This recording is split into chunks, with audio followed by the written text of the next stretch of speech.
नमस्कार मंडळी, मी डॉक्टर राजश्री स्वागत करते तुमचं वनश्री विला ब्लॉगमध्ये. सगळ्यात आधी तर एक गोष्ट सांगायची होती की हा ब्लॉग थोडा उशिरा पोस्ट होत आहे, कारण गेल्या काही दिवसात शेतात, घरात आणि आमच्या मागच्या ब्लॉगमध्ये सांगितल्याप्रमाणे आमच्या घरी आगमन होणाऱ्या नवीन पाहुण्याच्या तयारीत इतकी धावपळ सुरू होती की एडिटिंगसाठी वेळच मिळत नव्हता. पण आता हळूहळू सगळे ब्लॉग्स तुमच्यापर्यंत पोहोचवणार आहोत. मंडळी, आता इथे बघा, आमची ही राजहंस फॅमिली ही कोंबडीच्या पिल्लांसाठी बनवलेलं घर आहे आणि खुशाल ते सगळे त्याच्यात जाऊन बसले. एवढे मोठे, त्यांच्या हाईटला ते पुरतसुद्धा नाही आहे. हा नजारा असा सकाळी सकाळी पाहिला की एकदम फ्रेश वाटतं. आणि म्हणजे सकाळ असो किंवा संध्याकाळ, हे आमच्या बॅकयार्डचं एक खास आकर्षण बनले आहेत ही आमची राजहंस फॅमिली. आणि आता या घरात आम्ही हे मस्त असं वाळलेलं गवत टाकलं आहे ना, तर त्याच्यामुळे ते त्याच्यात खेळायला त्यांना आवडत होतं. आता बघा मंडळी, हे याच्यात आईवडील कोणते आणि पिल्लं कोणते तुम्हाला ओळखू येत असेल तर कमेंटमध्ये आम्हाला जरूर सांगा. आता हे 4 महिन्याचे पिल्लं आहेत बरं का, पण अगदी त्यांच्या आईवडिलांच्या बरोबरीने दिसत आहेत ते. मंडळी, आम्ही एक स्वप्न पाहिलं होतं. म्हणजे आम्हाला स्वप्न बघण्याची सवयच आहे तशी, पण यावेळेचं आमचं स्वप्न हे जरा अवजड आणि अवघड होतं असं म्हणायला काही हरकत नाही. तर आज म्हणजे जवळजवळ गेल्या वर्षभरापासून आम्ही या क्षणाची वाट पाहत होतो आणि आता अखेर तो पूर्ण झालेला आहे. तर तो आम्ही तुम्हाला या व्हिडिओमध्ये दाखवणार आहोत. तर व्हिडिओ शेवटपर्यंत जरूर बघा आणि चला तर मग ब्लॉगला सुरुवात करूया. तर गार्डनमधले मॉर्निंग रुटीन झाल्यानंतर आता इथे आईने आज हरभऱ्याच्या वाळलेल्या पानांची पातळ भाजी करण्याचं प्लॅन केलेलं आहे. तर ही भाजी आईला फारच आवडते. मला तशी काही विशेष आवडत नाही, पण वर्षातून 1-2 वेळा ठीक आहे. तर आता इथे आईच सांगेल कशी बनवली आहे ते. हरभऱ्याचे ते वाळलेले पानं, थोडंसं डाळीचं पीठ, ते हे होण्यासाठी घट्टपणा आळून येण्यासाठी, आणि मिरचीचं जाडसर बुकटं, हे सगळं एकत्र कालून घ्यायचं.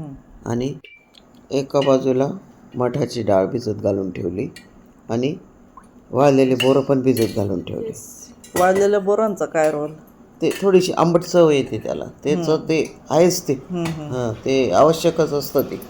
हो हो, ही मठाची डाळ ही पण लागतेच. म्हणजे ते कशी ही भाजी थोडीशी मला वाटतं उग्र असते ना, तिचा उग्रपणा कमी क्षार असतात त्या पानांमध्ये. हो, तसे ती मिळवणं अवघडच आहे ते पानं. पण मला खूप इच्छा होती ना शेअर करण्याची, म्हणून मी ते पानं मिळवलेच. आता मी तेलात लसणाचे 7-8 लसणाचे तुकडे टाकले, बारीक तुकडे करून टाकले. आणि ते जे आपण तयार करून ठेवलं होतं ना मिश्रण, ते टाकलं तेलात. ते थोडंसं फ्राय करून घेतलं त्याच्यात किंचित, म्हणजे त्याला एक वेगळी चव येते. हा एक महत्वाचा हे त्याच्यात रोल आहे, स्टेप ही महत्वाची स्टेप. मंद आचेवरच करायचं ना, नाहीतर करपून जाईल ना, कारण ते बारीक असतं, ते वाळलेलं असतं. तर आता असं जरा ते फ्राय झाल्यावर त्याच्यात गरम पाणी ओतायचं. आपल्याला जेवढं पाहिजे तेवढं. थोडीशी लिक्विडच चांगली लागते ही भाजी, कारण ती रस्सा भाजी भाकरी बरोबर चुरून खायची असते. हो हो, आणि त्या डाळीच्या पिठामुळे ती छान आळून येते. हां, तशी भाजी दुर्मिळच आहे. अशी बाजारात वगैरे फारशी मिळत नाही. सीझनमध्ये थोडीशीच मिळते ती. किंवा मग शेतकरी लोकांकडे तेव्हा सीझन असतो ना, हरभरे वगैरे पेरलेले असतात शेतांमध्ये ना, मग ते शेतकऱ्यांनी बाया खुडून ती वाळवून ठेवतात, तरच मिळते, नाही तर नाही मिळत ती. आता हे वरून ते मठाची डाळ टाकली भिजवलेली, आणि बोरं टाकून दिले उकळीमध्ये. हो हो, म्हणजे डाळ अशी दातांखाली आली पाहिजे. हो, बोरं पण टाकले, वाटतं बोरंही टाकले, चवीप्रमाणे मीठ टाकून दिलं. आता हे उकळी आली मस्त भाजीला, त्याच्यानंतर थोडंसं शेंगदाण्याचं कूट टाकलं. तर मंडळी, असं खाना खजाना आणि हॉस्पिटलचं रुटीन आटपून आम्ही संध्याकाळी आज शेतात आलो आहोत.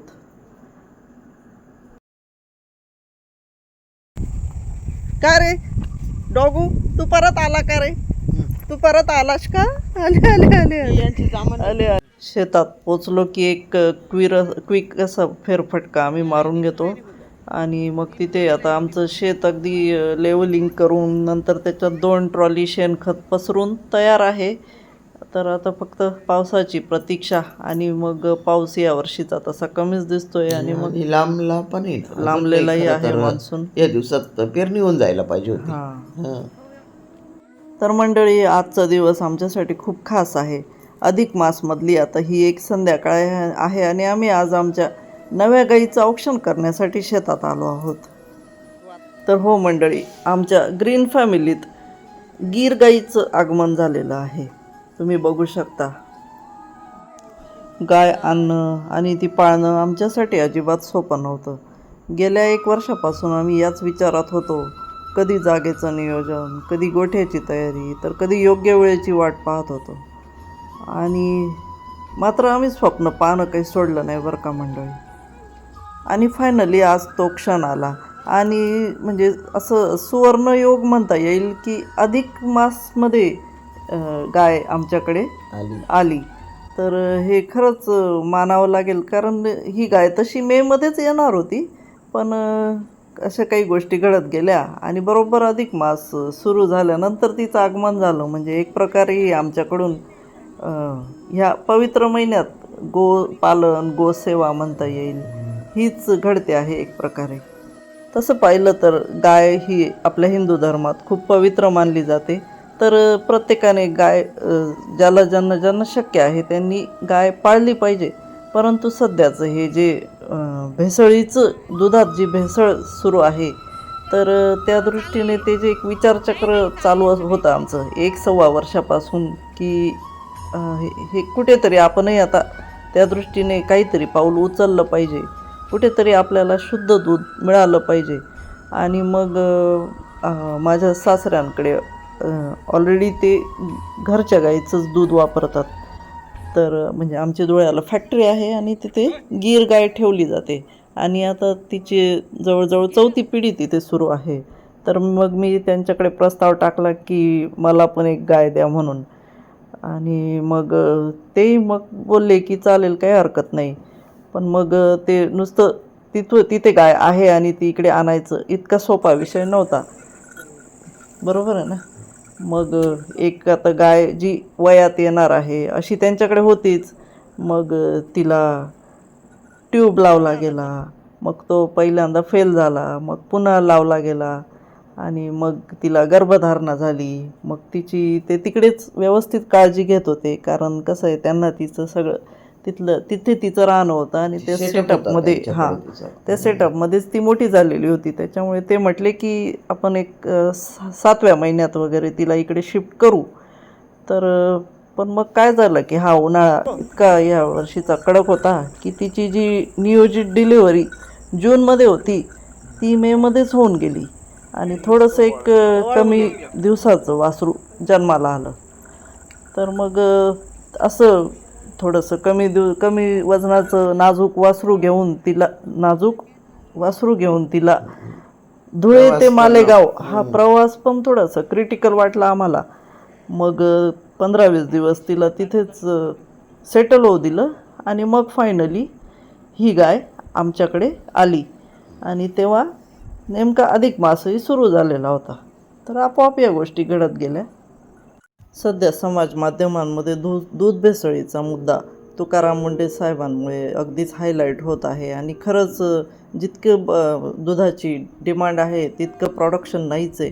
आणि मग ते पूर्ण करण्यासाठी दुधात युरिया, डिटर्जंट पावडरसुद्धा भेसळ केली जाते त्याचा घट्टपणा वाढवण्यासाठी आणि ते टिकवण्यासाठी.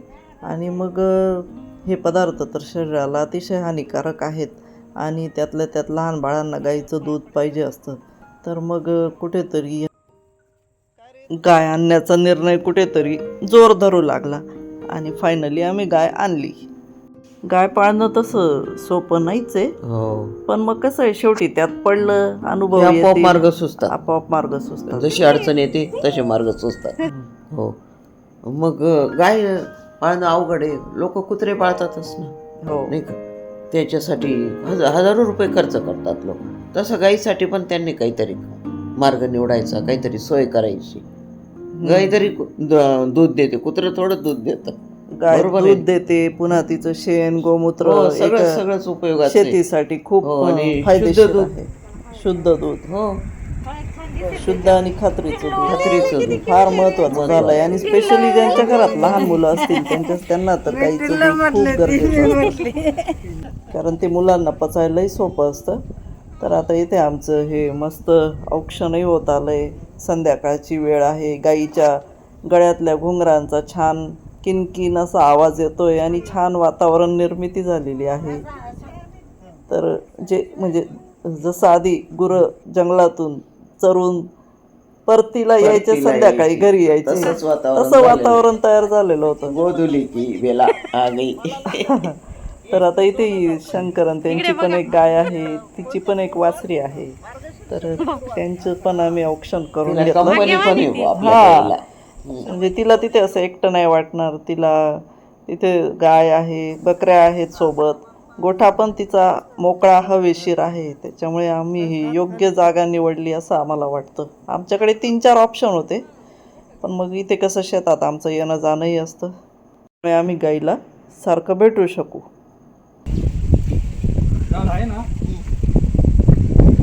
शंकर, ते फोटो पाहिले का तू? आपण मोजणी केली, ते सगळे उभं राहून फोटो काढलाय, पाहिला का? हा बंगला एकदम भारी दिसतोय.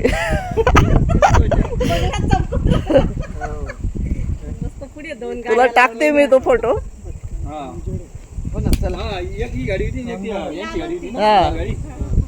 नाही, गाडी नाही, बंगला चांगला दिसतोय, रंग दिलाय ना. आम्ही शेतात फेरफटका मारत होतो तोपर्यंत शंकरने गाईचं दूध काढून झालेलं होतं आणि आता इथे वासरू दूध पितंय. गाईला तसं इथे मक्याची कुट्टी, ज्याला आपण वाळलेला चारा म्हणतो, तो आहे. नंतर गिनी ग्रास म्हणजे हिरवा चाराही आहे. आणि आता तिला इथे शेंगदाण्याची ढेप आणि मक्याची चुरी असा खुराक दिला जातो आहे सध्या. तर आणि ती पण आता इथल्या वातावरणाला छान ॲडजस्ट झालेली आहे.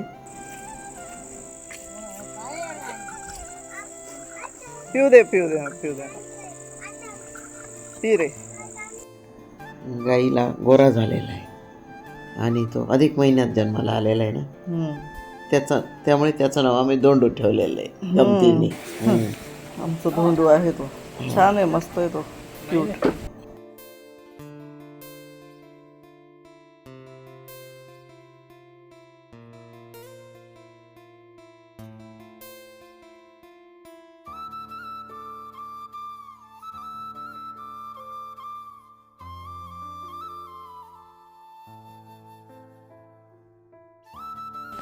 चला तर मंडळी, आमचा नवीन फॅमिली मेंबर तुम्हाला कसा वाटला हे आम्हाला कमेंट करून नक्की सांगा.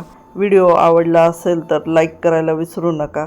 नवीन असाल तर चॅनलला सबस्क्राईब करा आणि तसंच हाईप पण करत जा व्हिडिओला. पुन्हा भेटू आणि आम्ही या पाहुण्याचा प्रवास तुमच्याशी शेअर करतच राहू. थँक्यू.